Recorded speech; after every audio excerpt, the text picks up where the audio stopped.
I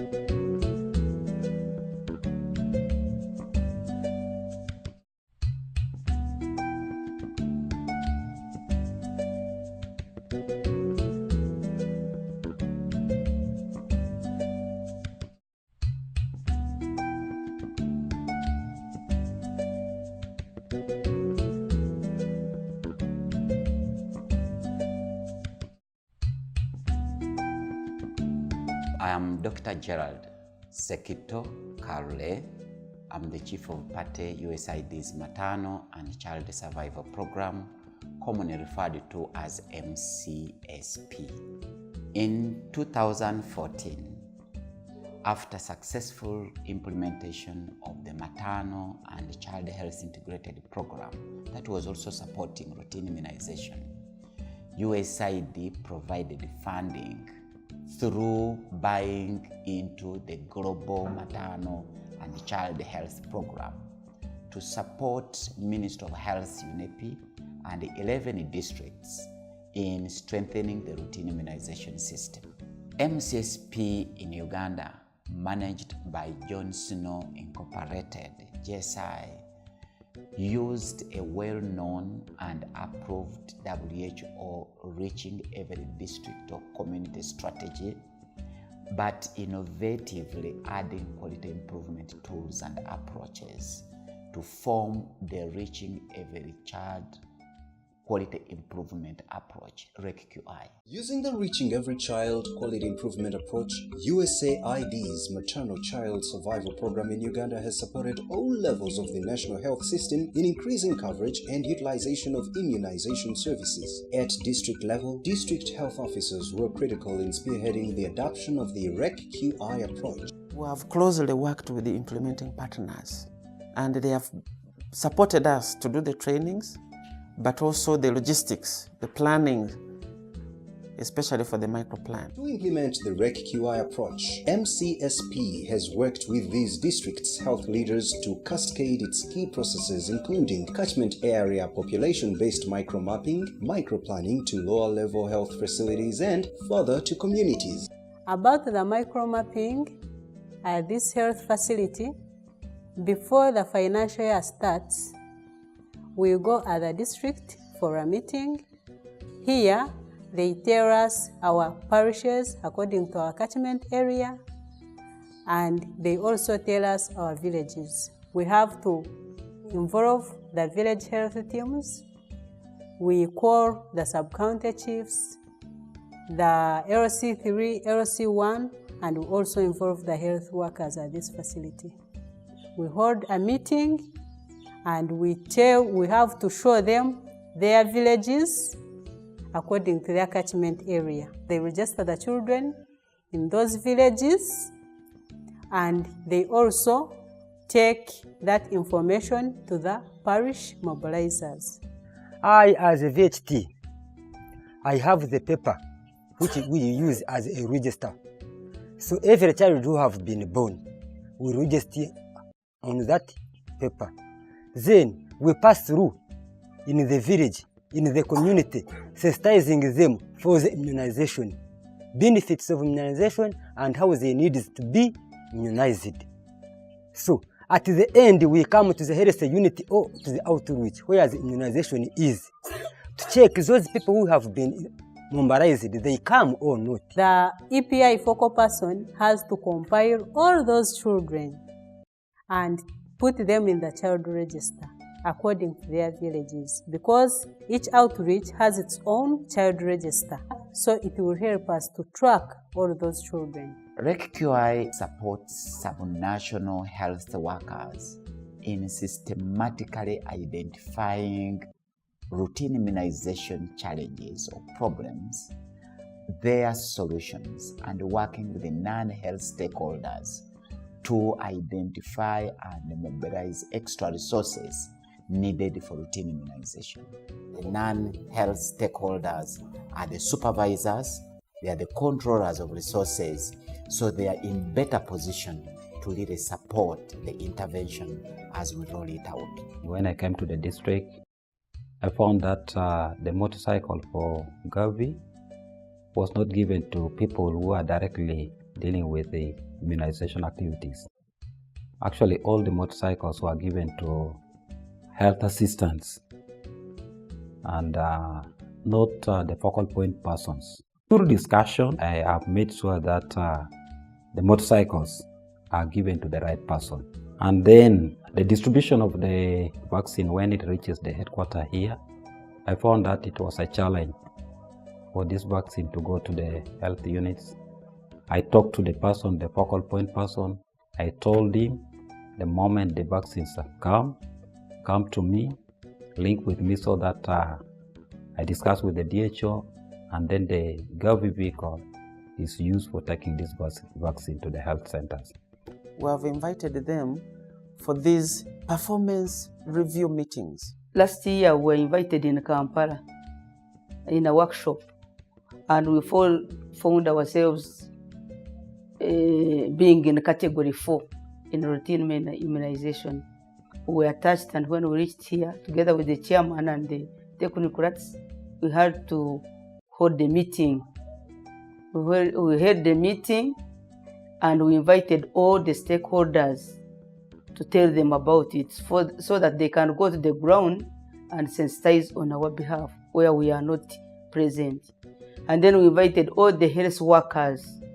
We gave them tips on how to go about it, and we told them to work hard so that we can get away from category 4. We write the publicity notes in the area, in centers, trading centers, and we also go inform the chairman LC1 in writing as the parish chief, and they come in good numbers. Let's use the good numbers.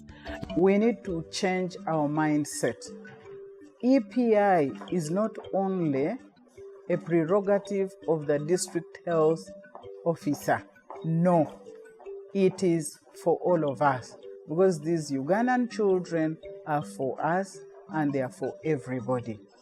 2, we must work as a team, and together I'm convinced we can.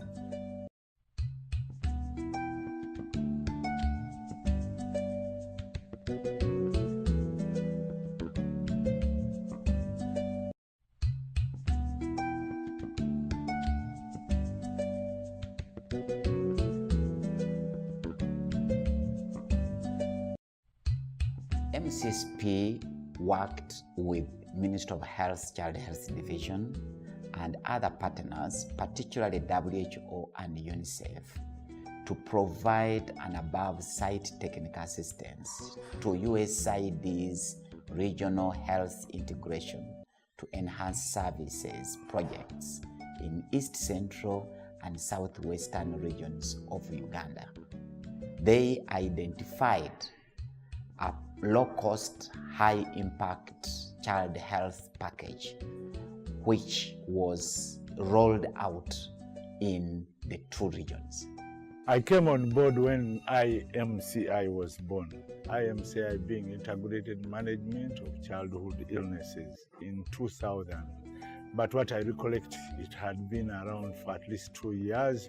It was a package that came on board. It was designed to address a challenge then, that what was observed was that children in developing countries, not only in Uganda, but most of the poorly resourced countries, 80% of them, in terms of falling sick and probably dying, was related to about 5 common conditions: having pneumonia, having malaria, then we had measles, diarrhea, did I say? And malnutrition. The intention, overall goal, was to enable health workers be able to holistically examine, come up with a classification that will help identify treatment, knowing very well that most children come with multiple conditions. Basically, Uganda actually is one of the countries which pioneered the previous approach, standard training approach for IMCI as designed by WHO for the 11 days training, and we are actually one of the few countries which managed to scale up. Within about 4 or 5 years, we had actually trained more than 8,000 health workers in all the districts in the country.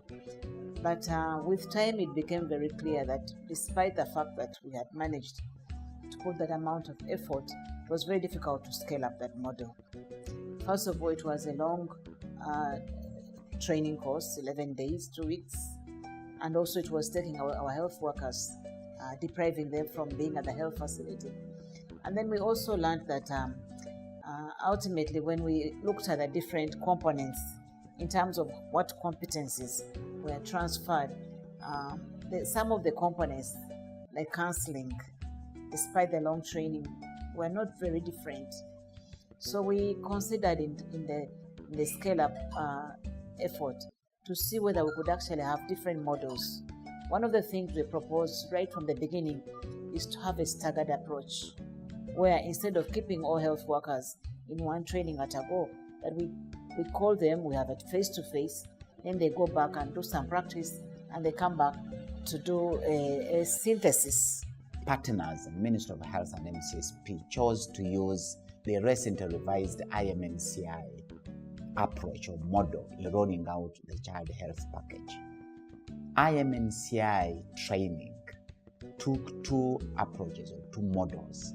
One was the distance learning approach, which was previously used by WHO, and the short interrupted course, which was recommended by Ministry of Health to roll out the child health package in the 4 demonstration districts: Luka and Kaliro in East Central, Shema and Ntungamo in the Southwestern region. We were called for an orientation training of trainers. What was going on well with the documents, we just okayed.